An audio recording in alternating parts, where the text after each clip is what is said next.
I light this chalice to remind us of the light of this community, of the love that holds us all, and of our deep interconnectedness.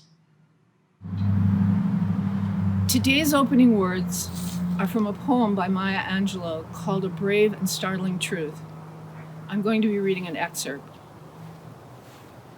We, this people on a small and lonely planet, traveling through casual space, past aloof stars, across the way of indifferent suns, to a destination where all signs tell us it is possible and imperative that we learn a brave and startling truth. When we come to it, we, this people on this minuscule globe, who reach daily for the bomb, the blade, and the dagger, yet who petition in the dark for tokens of peace, we, this people on this mote of matter, in whose mouths abide cankerous words which challenge our very existence, yet out of those same mouths can come songs of such exquisite sweetness that the heart falters in its labor and the body is quieted with awe. We, this people on this small and drifting planet, whose hands can strike with such abandon that in a twinkling life is sapped from living, yet those same hands can touch with such healing, irresistible tenderness that the haughty neck is happy to bow and the proud back is glad to bend.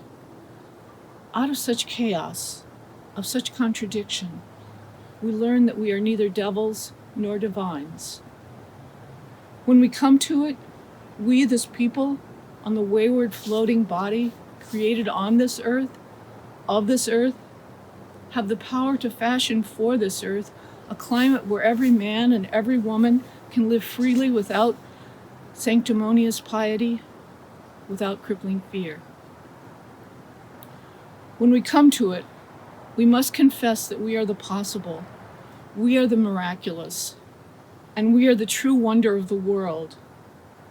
That is when, and only when, we come to it. Please join me in the recitation of our shared covenant. Love is the spirit of this congregation, and service is its prayer. This is our great covenant, to dwell together in peace, to seek the truth in love, and to help one another. Good morning. We're in week 3 of the 4 weeks of the Unitarian Universalist Service Committee program, Guest at Your Table. Each week, as you know, we highlight one of the organizations and the people supported by the program. People cross the border in search of new opportunities for their families. Adela Ramirez explains, that's why we always say that migrating is an act of love. As a human rights advocate in Guatemala, Adela has a deep understanding of the conditions in the country that make it impossible for many to remain in their home communities. Violence against women, extreme poverty, discrimination against Indigenous people, and the lack of opportunities for young people are some of the key factors leading to a record number of people, many of them Indigenous, fleeing Guatemala and trying to migrate here and elsewhere. The majority of people live in conditions that are not good, and poverty prevents them from fully living their lives. Adela shares about Huachucotengo, the department where she lives in northwestern Guatemala, and where most Guatemalans migrating to the U.S. have originated from. This means place of the empire, and it's predominantly made up of Indigenous Maya communities who have lived in the area for more than 1,000 years. And Adela shares that we Maya people are an ancient people, builders of life, with a history of resilience, resistance, and struggle. And she goes on, nevertheless, we're stripped of our lands and subjected to multiple injustices that make us vulnerable. She points out that the disproportionate rate of extreme poverty experienced by Indigenous people explains why they make up such a large number, such a large proportion of the people in migration. So for Maya people and Guatemalans who migrate, the painful process of leaving home is only the beginning of new challenges.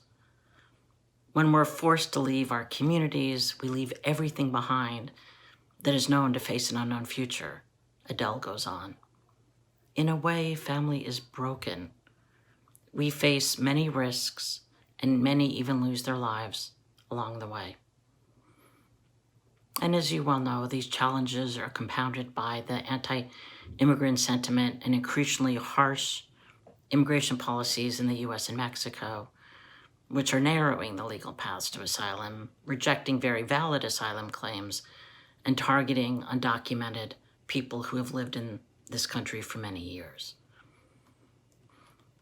This is where Adela and others from her organization come in. Her organization, Pop Noj, is a civil society organization that advocates for the rights of people migrating and supports people after they've been deported from the US or Mexico back to Guatemala. People like Adela accompany families through the process of return and reintegration, providing mental health services, educational support, and vocational training. And it's important because the separation has impacted people's emotional, mental, and physical health. And so they recognize that addressing the immediate needs is not enough. So they're advocating for rights of people in migration on a larger scale while envisioning as well a more just Guatemala. Adela shares that her organization promotes the building of buen vivir, or good living, based on the Maya people's worldview, their identity, and their rights. In this way, they strive towards a more just society where people are not forced from their communities by poverty or other factors, but can instead experience their full rights and identities wherever they are. So if you're participating and guest at your table, we ask that you keep collecting on behalf of these important efforts. Thank you.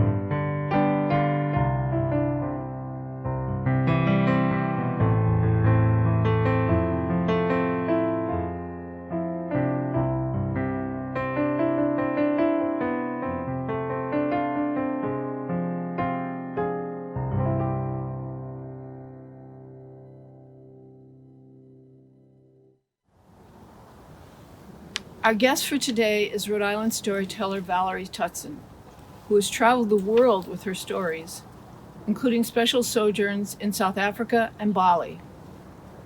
A Brown graduate who created her own concentration in storytelling, Valerie was very active in the Johnny Cake Storytelling Festival, which took place right here in Peacedale from 1987 to 2003. She was a member of the Rhode Island Feminist Chorus and Woman Spirit Rising, a co-founder of the Rhode Island Black Storytellers, RIBS, and of its annual festival, FUNDA.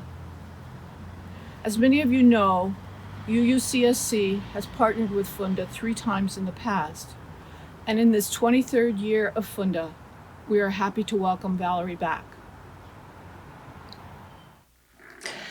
For me, this story is vital because it reminds us of who and what Black people have been all around the world way before the time of African enslavement or what we know as the colonial period. So let me share with you the story of Abubakari, the mighty king from the mighty empire of Mali. In 1492, I know Columbus sailed the ocean blue, but I want to take you back to a time before then. I want to take you back to 1310 because back in the day in the Empire Mali, there was a king. His name was Abubakari. Not the first, but the second one to carry the name. When he took the throne, things would never be the same. We're going back, way, way back. We're going back, and that's a fact. It was a beautiful day. Everybody who could had gathered around outside the palace gates because they wanted to see the king. Right up close to the gates were the old women, and beside them were the young women and the little girls, all dressed in their beautiful cloth, getting ready to sing and dance. The drummers were nearby, and the men on the backs of their horses were there, standing at attention. When the gates opened, the old women gave out a signal. Yeah, yeah, yeah, yeah, yeah, yeah, yeah, yeah, yeah, yeah, yeah, yeah. And as soon as they did, the drums started to play, and the children started to dance, and the women started to sing. The king himself was coming through those gates. In front of him were his attendants who were rolling out the red carpet so that the king's mighty feet would not touch the dirty ground. He went through the crowd and he went over to the pavilion. There were 3 steps up onto that royal pavilion, and there were 3 cushions underneath the royal umbrella. King Abubakari climbed to the top of those steps. He turned and he looked at all of his people gathered around, and then he seated himself on those royal cushions and clapped his hands. And when he did, the reports began. The first one to come before the king was his military advisor. Your Majesty, we have been very successful. We've been capturing villages all around the edge of your mighty empire. And Your Majesty, if we could have more troops, more warriors, we know that we could take the city of Janneh. Your Majesty, they say that there are scholars there as learned as the ones in Timbuktu. And Your Majesty, they also say there are doctors there who know how to make old eyes see again. Your Majesty, the king had raised his hand and he was staring off in the distance before he turned back to his military advisor. He said, I don't want to hear about the war anymore. Tell me something, he asked the man. Have you ever seen the sea? Have I ever seen the sea? Your Majesty, they say that all life began in the sea and will end in the sea. My life has begun. I've never seen the sea, and I don't want it to end anytime soon, so I have no desire to see the sea. The king was not amused. When I was a small boy living within the palace gates, one of our servants told me that if I dared to go to the river and travel down it, eventually I would reach a body of water as big as the sky above our heads. And that if I dared, I could sail across that body of water. And if I dared, I would find land on the other side and people who live there as we live here. The king stood up. The military advisor backed away. I'm not interested in the war. I want to sail across the sea. He clapped his hands. The military advisor backed down those steps. Everybody got out of the king's way, and they watched as he went back through those palace gates. When they clanged behind him, everybody began to talk. The king has lost his mind. No more war. He wants to sail across the sea. But he was determined. He called for the wisest scholars to come from the University of Timbuktu, and they discussed their new theories. Oh no, the world is not flat at all. People think you're going to reach the edge of the world and fall off. But no, Your Majesty, we watch the stars and we watch how the sky changes, and we believe that the earth is like a gourd, that if you start in one spot and travel, you will eventually make your way back to the place you began. The king was inspired by that. He wanted to know about the boats that should be built. They couldn't agree if they should be long, narrow boats that moved with oars or wider boats with masts and sails to catch the wind. But they worked around the clock at the king's insistence. All different sizes and shapes of boats were built, and when the first fleet was ready, the king sent them off, each boat with a supply boat behind it, not only with supplies for the crew, but with gifts for the people they would meet on the other side of the world. When they went down that river, Abubakari told them that they would not come back unless they had things to report from the other side of the world. Well, once those ships left, the king couldn't sleep. He couldn't eat. He wasn't interested in his wives or the games and songs of the children. He would wander down by the river and look off in the distance. And one night he was sleeping fitfully when he woke with a terrible dream, and he called his storyteller, his griot, to come into the room. Kuyate, I've had a dream and I want you to tell me what it means. In my dream, there were 200 black birds sailing in the sky above me. Oh, yes, Your Majesty, sailing in the sky. Oh, Your Majesty, you remember 200 boats you sent down the river. Maybe that was those, symbolized those boats that you sent. Ah, yes, but Kuyate, one of them, one of the very last birds in the sky fell down and hit the ground. And when it did, it burst open like a gourd filled with milk, spilled everywhere. Tell me, Kuyate, what does that mean? Well, the storyteller, griot, listened, and one fell out of the sky. Your Majesty, I'm not sure. All of a sudden, another servant came in. Sorry to disturb you, but there's a man at the gate. He says he was captain on one of your ships. No sooner were those words off the man's lips than the king pushed past everybody and hurried to the gate. And he saw a man standing there. He threw the gates open. Who are you? The man threw himself on the ground in the sign of the most respect for the king. Get up, who are you? The man stood. Your Majesty, I was captain of one of your ships. Yes, I was the last one of the ones you sent down the river. Yes, tell me. Well, Your Majesty, I could see that the river opened up into a great big body of water that was as big and as blue as the sky above our heads. Yes, and tell me what happened. Well, Your Majesty, as each of the ships before me went into that body of water, I couldn't see where they went. And so when it was my turn, I was frightened. And so I turned us back. Oh, the king said. Well, he ordered the boat builders to begin again around the clock. They built another 100 boats, each one with a supply boat attached to it. And this time when that fleet was ready, the king did not send them off alone. Instead, Abubakari turned his empire over to his family, and he left his griot, his storyteller Kuyate, behind. And then he climbed on board one of those ships and sailed away.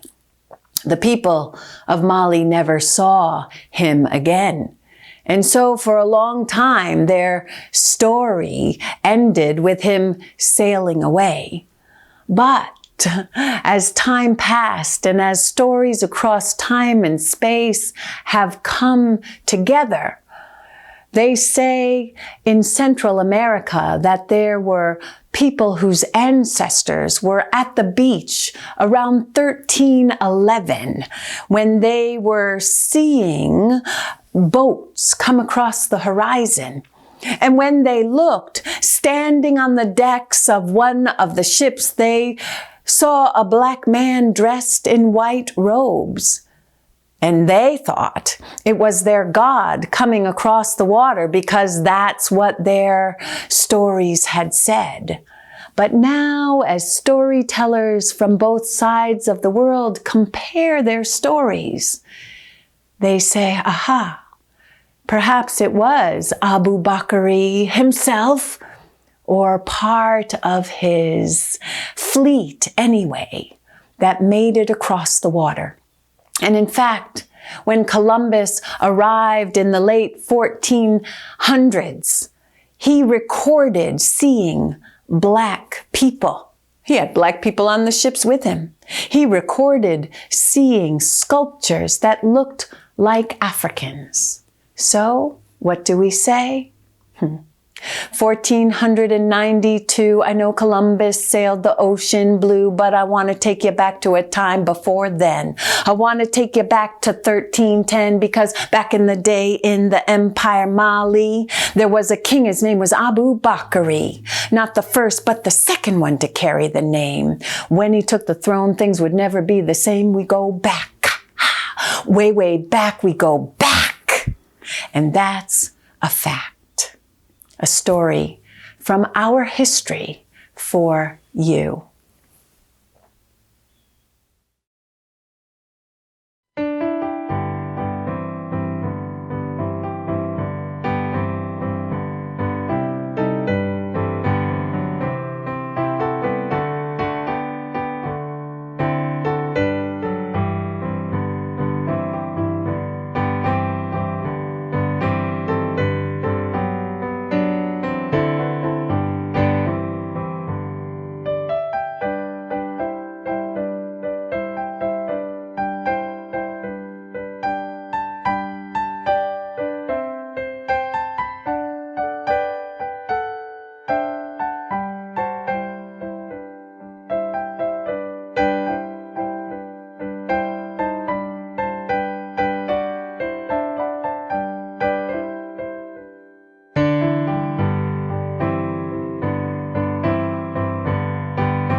For our closing words today, I'm reading from the introduction to a book by Jason Reynolds and Ibram X. Kendi called Stamped. Kendi is the author of a book called How to Be an Anti-Racist, and he partnered with Jason to create a young adult book, which has become the Reading Across Rhode Island book this year. He says, "An anti-racist America is sure to come. No power lasts forever. There will come a time when Americans will realize the only thing wrong with Black people is that they think there is something wrong with Black people. There will come a time when racist ideas will no longer obstruct us from seeing the complete and utter abnormality of racial disparities.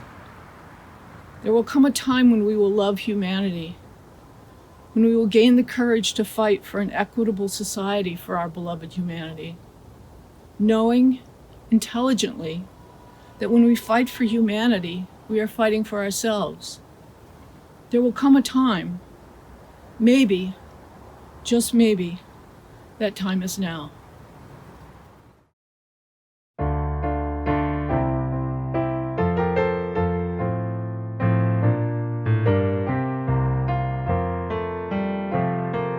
Carry the flame of peace and love until we meet again. Carry the flame of peace and love until we meet again. Carry the flame of peace and love until